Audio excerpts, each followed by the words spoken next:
एक एक एक तत्व में, एक एक तत्व में भगवान श्री कृष्ण किस प्रकार से भक्तों को रक्षा करते हैं। तो इसीलिए भगवान श्री कृष्ण जो करते हैं वो दुनिया में कोई नहीं कर सकता है। इसीलिए उनका नाम भगवान श्री कृष्ण सर्वश्रेष्ठ है। भगवान श्री कृष्ण भगवान कहां पे आते हैं, ये बहुत गूढ़ बात है। कहां पे आते हैं भगवान, किस जगह में अवतार भगवान का होता है। देखिए, जो व्यक्ति जीवन में सत्य का आचरण करते हैं और सत्य को पालन करते हैं, वहां पे भगवान आते हैं। तो भगवान आए कहां पे, एक आए भगवान रामचंद्र के, भगवान रामचंद्र दशरथ जी के यहाँ आए, और वसुदेव के यहाँ भगवान श्री कृष्ण आए। और दोनों का यदि वंश देखा जाए तो मानस में कहते हैं, रघुकुल रीति, रघुकुल रीति सदा चली आए, प्राण जाए पर बचन ना जाए। रघुकुल रीति सदा चली आई, प्राण जाए पर बचन न जाई। सिया राम जय राम, जय जय राम, सिया राम जय राम, जय जय राम।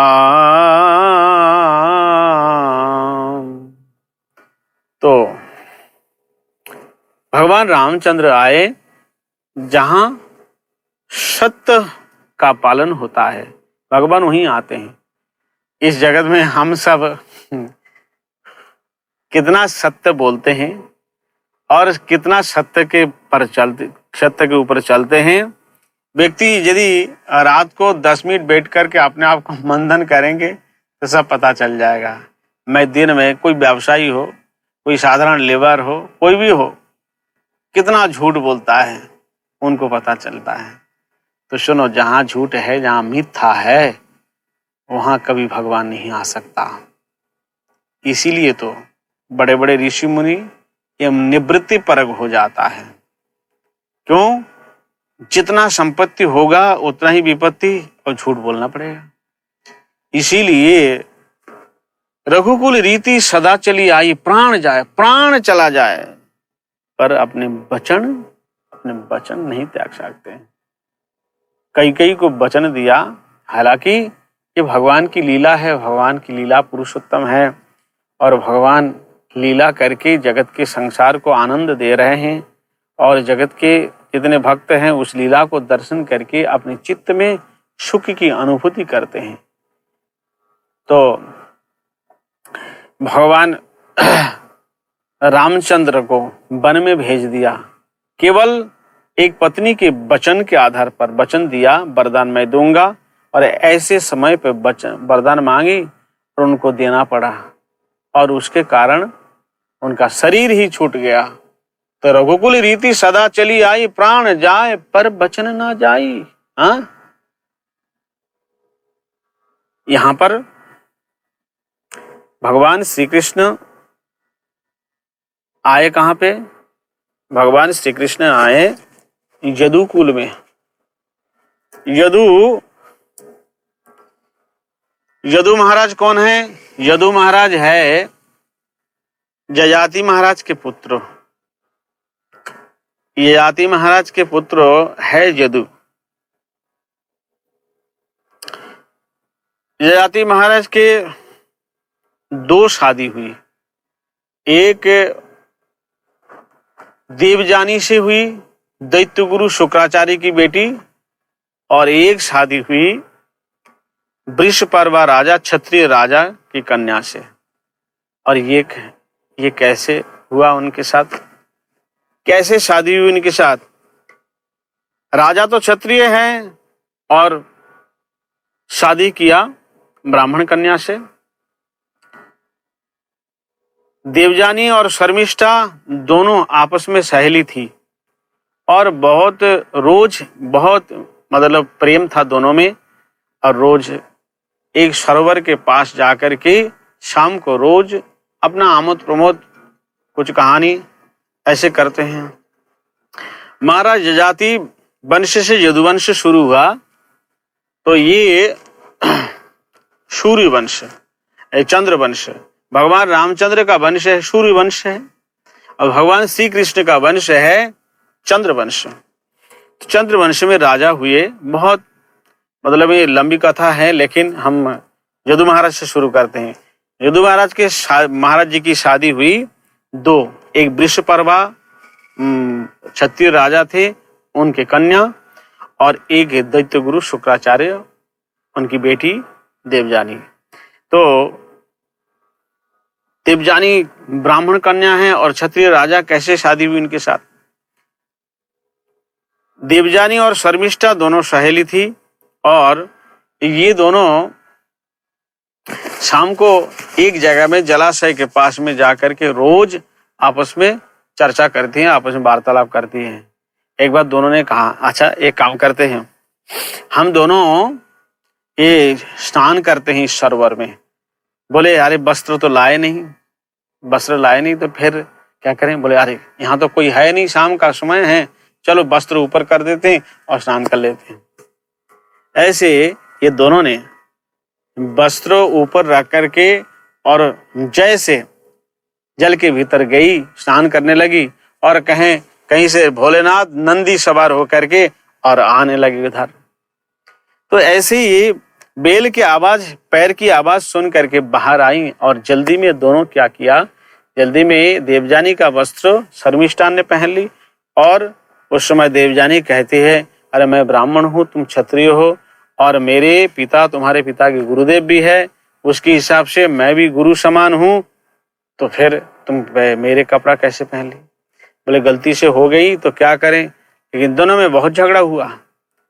और ये शर्मिष्ठा बहुत ताकतवान थी, इसीलिए एक सूखी हुई कुआं में उनको डाल के और चली गई। लेकिन यहाँ पे अकेली है और संध्या भी हो गया। उस समय जजाति महाराज कहीं से घोड़सवार होकर के आ रहे थे और उस समय वो चिल्लाने लगी। तो एक स्त्री की आवाज सुन करके उस समय जजाति महाराज उतरे घोड़ा से और उतर के जल्दी से उनको बाहर लाए। देखा वस्त्रहीन एक स्त्री है और तुरंत अपना दुपट्टा उनको दे दिया। बोले देवी आप कौन हो? बोले मैं दैत्य गुरु शुक्राचार्य की बेटी हूँ। बोले चलो आपके पिता के यहाँ हम छोड़े आते हैं, और मैं राजा जजाति हूँ, तो जब आपके ऐसे जीवन विपत्ति जब आई है तो मैं आपके घर तक पहुँचा देता हूँ। बोले सुनो, मेरा जीवन यौवन जो कुछ है मैंने आपको समर्पित कर दिया है, आपको मुझसे शादी करनी पड़ेगी। बोले मैंने तुम्हारा उपकार किया है और इसका तुम फायदा उठा रहे हो? बोले नहीं, मेरी शादी तो ब्राह्मण पुत्र से नहीं हो सकता, उसका कारण है। बोले क्या कारण है? बोले हमारे पिताजी के पास मृत संजीवनी विद्या है, मृत संजीवनी विद्या, तो उसको प्राप्त करने के लिए चंद्रमा का पुत्र कौच को भेजा था। तो कौच को जैसे भेजा तो उसने सीख भी गया था, लेकिन कौच से मेरा बहुत प्रेम हो गया था। मैंने कौच को बोला तुम मुझसे शादी कर ले। कौच ने बोला नहीं, मैं शादी नहीं करूंगा, तुम मेरे गुरु के पुत्री हो और बहन जैसी हो, तुमसे हम शादी नहीं करेंगे। तो फिर मैंने कौच को श्राप दिया, ये विद्या तुझे प्राप्त नहीं होगा और इसके कारण तेरी मृत्यु भी हो जाएगी। और उस समय उसने कहा अरे तुम तो क्षत्रिय जैसी बात कर रही हो, मैं भी कहता हूँ तुम्हारी शादी ये ब्राह्मण से नहीं हो सकती, तुम्हारी शादी क्षत्रिय से ही होगा। तो जजाति महाराज कहते हैं चलो कोई बात नहीं, शादी तो एक दिन करना है, लेकिन एक बात है, तुम्हारे पिताजी यदि कह दें, तुम्हारे पिताजी यदि राजी हो जाए तो मैं शादी कर लूंगा, नहीं तो तुम्हारे पिताजी के गैर राजी से शादी करेंगे और तुम्हारे पिताजी कहीं श्राप दे दिया तो मेरा तो सत्यानाश हो जाएगा। इसीलिए कहा सुनो, मैं तुम्हारे पिताजी यदि आज्ञा दे मैं शादी कर लूंगा। अब उधर पिताजी के पास जाकर के देवजानी सारी कहानी सुना दी, और जैसे कहानी सुनी तो गुस्से में लाल पीला हो गए। अरे वृषपर्वा का कन्या, उसका इतना दुस्साहस मेरा चेला, मैं उसे भस्म कर दूंगा। उधर वृषपर्वा राजा वो भी सुना, अपने पुत्री ने बताया ऐसे ऐसे मैंने किया है। वो गले में गल वस्त्र डाल करके गुरुजी से क्षमा मांगने के लिए भागते हुए आ रहे हैं, और उस समय कहते हैं गुरुदेव मेरी तो कोई गलती नहीं है, ये आपस में दोनों झगड़ा किया है, आप गुरुदेव जो बोलेंगे वही मुझे स्वीकार है, अन्यथा आप श्राप ना दें ताकि हमारा नरक में ना जाना पड़े। तो बोले सुनो, अब जो कुछ फैसला करेगी वो देवजानी, जो कुछ फैसला करेगा वो देवजानी। तो देवजानी के पास आए, बोले बेटी तू क्या चाहती है? बोले मैं शादी तो जाति महाराज से करूंगी और मेरी दासी के रूप में ये शर्मिष्ठा जाएगी। अब शर्मिष्ठा गई शादी करके, वहां एक दिन एकांत पा करके महाराज जाति से कहा, महाराज आप राजा है क्षत्रिय, मैं भी क्षत्रियों की बेटी हूं, तो आपकी शादी तो मेरे साथ होनी चाहिए थी, ये कहाँ टपक पड़ी ब्राह्मण की कन्या, और जो हुआ सो हुआ, मैं तो दासी हूं, मेरी जिंदगी तो बर्बाद हो जाएगी, तो क्या आप गुप्त रूप से मुझे स्वीकार करेंगे? राजा ने देखा बात तो सही है, एक स्त्री है, अबला है और दासी के रूप में यहाँ रह रही है, तो यदि इसे मैं स्वीकार नहीं करूंगा तो इसकी जिंदगी बर्बाद हो जाएगी। राजा ने कहा ठीक है, मंजूर है। अब शर्मिष्ठा से 3 पुत्र जन्म दिया, राजा जयाति और देवजानी से 2। तब देवजानी को जब पता चला ये मेरी दासी से 3 पुत्र उत्पन्न किया और मेरे पास 2 बेटा हैं, अपने पिताजी को आके कहा पिताजी तुम्हारे दामाद इतना भयंकर कामुक है और इतना दुष्ट है, हमारे दासी से 3 पुत्र जन्म दिया। और ऐसे शुक्राचार्य तो क्रोधी है ही है, यूं जल लिया और लेकर के जा तू बुढ़ा हो जा, अपने दामाद को भी बुढ़ा बना दिया। तो बेटी उस समय रोने लगी, पिताजी आपने ये क्या किया? आपने तो मेरा ही सत्यानाश कर दिया। अरे बुढ़े पति के साथ कौन घूमेगा अब?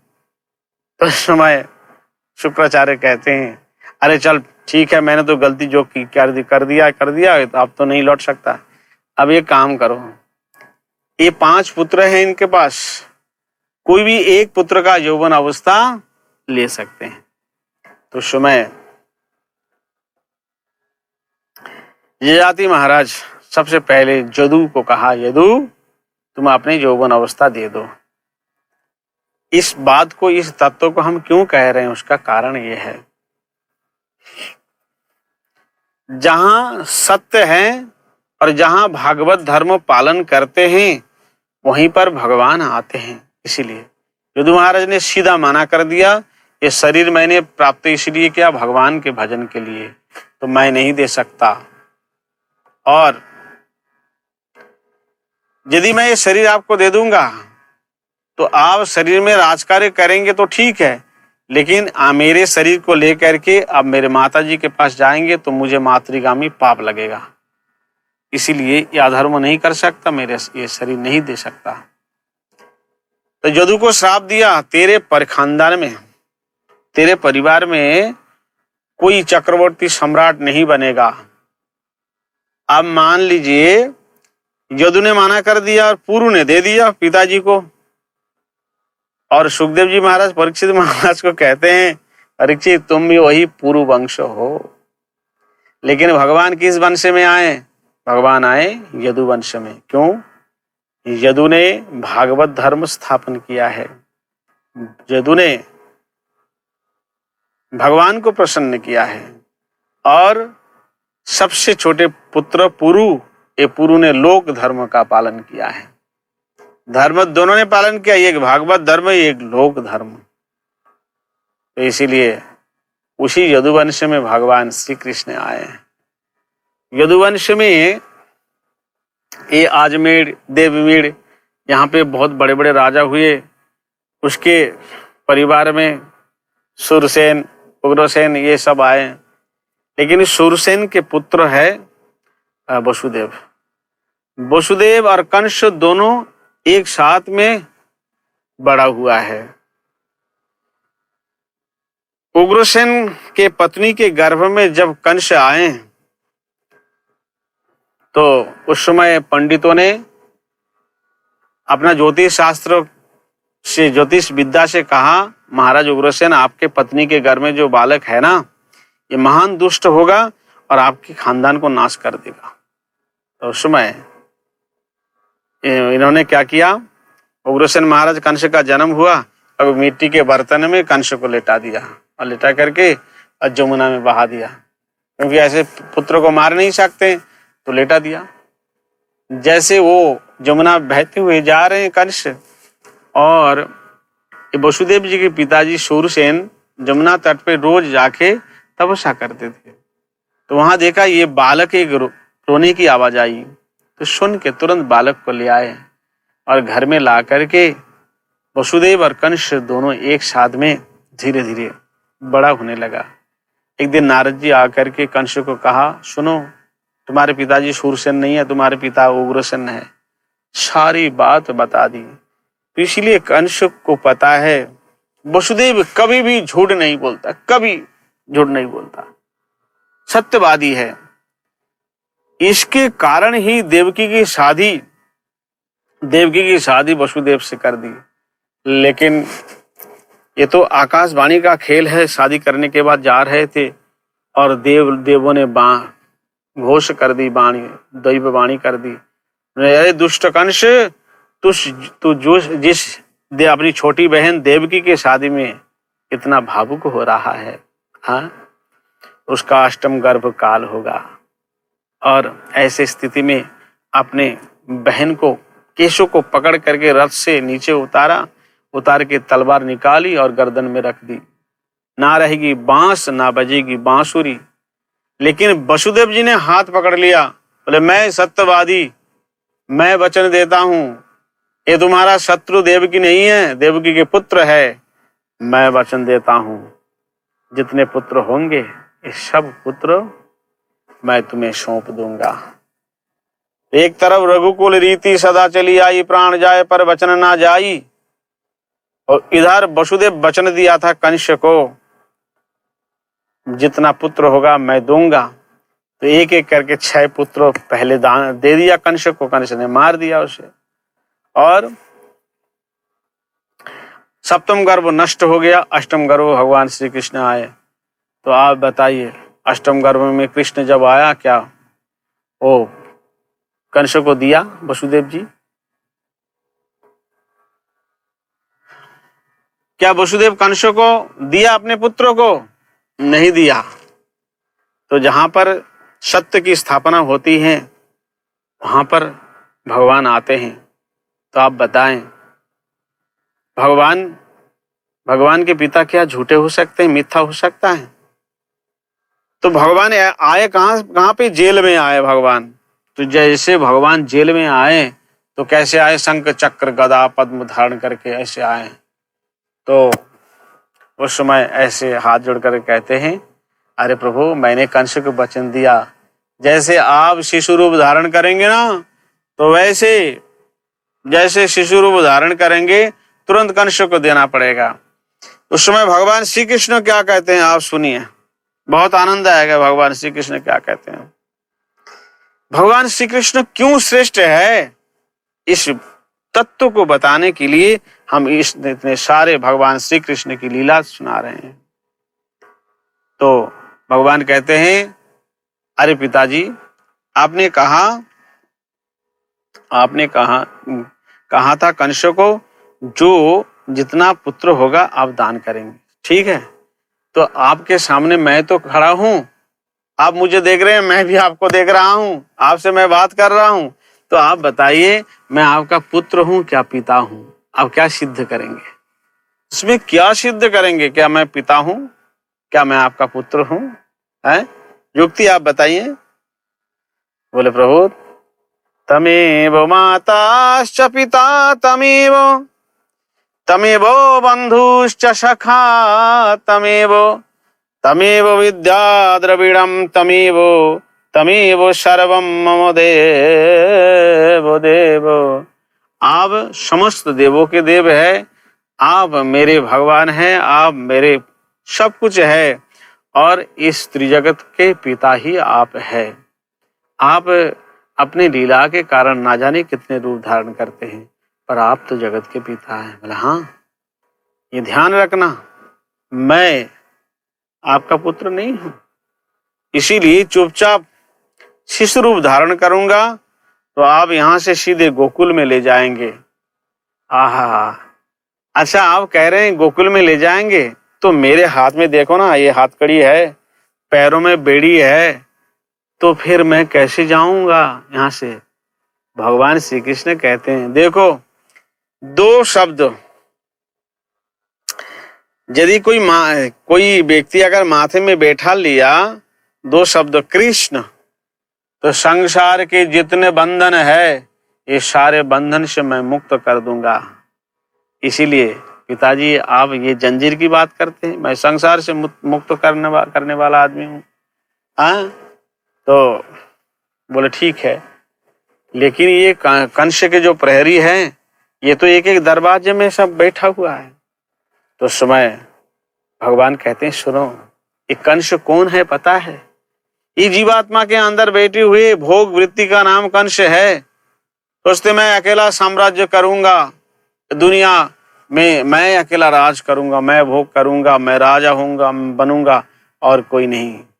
इसीलिए मैं जो करूंगा वही होगा, इसका नाम ही कंस है। तो ये कंस के जो प्रहरी है, ये सब काम, क्रोध, लोभ, मद, मोह, मात्सर्य है। ये 6 रिपु है, एक एक रूप धारण करके यहाँ सब कंस के यहाँ चौकीदारी कर रहे हैं। मैं जिस रास्ते से जाऊंगा ना, ये सारे के सारे सो जाएंगे। काम जहां तहां आराम, तो जहां मैं जाता हूं वहां ये सब शांत हो जाता है। कहते हैं काम क्रोध लोभ सब शांत हो जाएंगे। तो भगवान जेल में आए और पिताजी को समझा रहे हैं। भगवान जब आएंगे उस समय देवता लोग भगवान श्री कृष्ण को हाथ जोड़ करके प्रार्थना करते हैं, सत्यव्रतम सत्य परम त्रिसत्यम, सत्य योनि निहितम च सत्ये, सत्य सत्यामृत सत्य नेत्रम, सत्यात्मकम त्वम शरणम प्रपन्ना। तो भगवान श्री कृष्ण परम सत्य है। भगवान श्री कृष्ण सर्वश्रेष्ठ है। देवता लोग कहते हैं, हम लोग नहीं कह रहे हैं, देवता लोग कह रहे हैं सत्यव्रतम सत्य परम। चलो ठीक है, यहां तक कह दिया, परम सत्य आप हैं, लेकिन सत्यव्रतम सत्य परम त्रिसत्यम, त्रिसत्यम का अर्थ होता है पहले था, अभी है, बाद में जो रहेगा उसका नाम त्रिसत्य है। त्रिसत्यम सत्यव्रतम, आप साक्षात सत्य स्वरूप है, आप जो करते हैं वो सत्य है, और जो कहते हैं वो सत्य है। आपकी लीला, आपके स्वरूप, आपका धाम, ये सब सत्य है। सत्यव्रतम सत्य परम, परम शब्द का अर्थ होता है जिसके ऊपर कोई और ना हो, इसीलिए सत्य परम। फिर उसके बाद त्रिसत्यम, फिर उसके बाद कहा सत्य से योनि, योनि शब्द का अर्थ होता है। एक बार वृंदावन में बहुत विद्वानों की एक कथा हो रही थी और बहुत सारे विद्वान भगवान श्री कृष्ण के ऊपर बहुत डिबेट कर रहे थे, आलोचना कर रहे थे। तो मैंने केवल कृष्ण के ऊपर एक ही श्लोक कहा था, सत्य व्रतम सत्य परम त्रिसत्यम सत्य योनि। तो यहां से सब लोग रुक गए। मैंने कहा सत्य से योनि का मतलब क्या होता है? योनि का मतलब होता है जहां से उद्भव होता है। अर्थात भगवान श्री कृष्ण को कहा आपसे ही सत्य की उत्पत्ति होती है। लोग भले ही दर्पण के सामने अपना शक्ल देखते हुए सोचते हैं कोई पीछे कोई होता है क्या, पीछे कोई होता है क्या, ऐसे ही लोग सोचते हैं। लेकिन भगवान के अलावा कुछ नहीं। आप पीछे कुछ कितना भी ढूंढो भगवान श्री कृष्ण को बात दे करके, और कितना भी ढूंढो कुछ कभी मिलने वाला नहीं है। इसीलिए सत्य योनि निहितम च सत्य सत्य सत्य अमृत सत्य नेत्रम सत्य आत्म कामतम शरणम प्रपन्ना। इसलिए कृष्ण ही सर्वश्रेष्ठ है। ये भगवान की विशेष लीला है। तो जब लीला बिहारी की भगवान की लीला हम दर्शन करते हैं तो भगवान श्री कृष्ण श्रेष्ठ है, ये हमें दिखाई दे रहा है। और भी भगवान की बहुत सारी लीला, ये तो जन्म लीला है और उसके बाद जन्म होने के बाद भगवान श्री कृष्ण जो लीला करते हैं उसमें यदि हम नजर डालें, देखो भगवान गोचारण करने गए और गोचारण करने गए तो जितने शाखा भगवान के हैं ये भगवान का नित्य परिकर है। नित्य परिकर किसे कहते हैं? भगवान जो अपने शरीर से ही प्रकट करते हैं उसे नित्य परिकर कहते हैं। ये भगवान की जो गूढ़ लीला है ना, ये इतना अपूर्व लीला है। थ्योरी और प्रैक्टिकल, शास्त्र जानना ये अच्छी बात है, लेकिन प्रैक्टिकल बैठ करके जब हम जाप करेंगे तभी हमारे चित्त में आएगा, अन्यथा नहीं आएगा।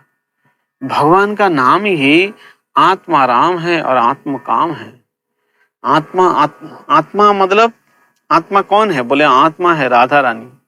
भगवान राधा रानी के साथ नित्य आनंद में मस्त रहते हैं, अनित्य आनंद में मस्त रहते हैं राधा रानी के साथ। इसीलिए उनका नाम आत्माराम। आत्मा के साथ जो रमण करे, आत्मस्तु राधिका तस्य तैव रमणा दशौ, जो आत्मा के साथ नित्य निरंतर। अब उसके बाद आत्म काम, भगवान की कामना क्या है? देखो हम कथा सुना रहे हैं, आप लोग सुन रहे हैं। हम कथा सुना रहे हैं, आप लोग सुन रहे हैं। इसमें प्रसन्नता किसकी हो रही है? प्रसन्नता कृष्ण की हो रही है, भगवान की हो रही है। और हमारे अंदर बैठे हुए जो भगवान हैं उनको आनंद हो रहा है। एक चुंबक लोहा को आकर्षण करते हैं, एक चुंबक हमेशा लोहा को आकर्षण करते हैं। तो अंदर बैठे हुए भगवान है, इसीलिए हमें भगवान की कथा सुन करके आनंद हो रही है।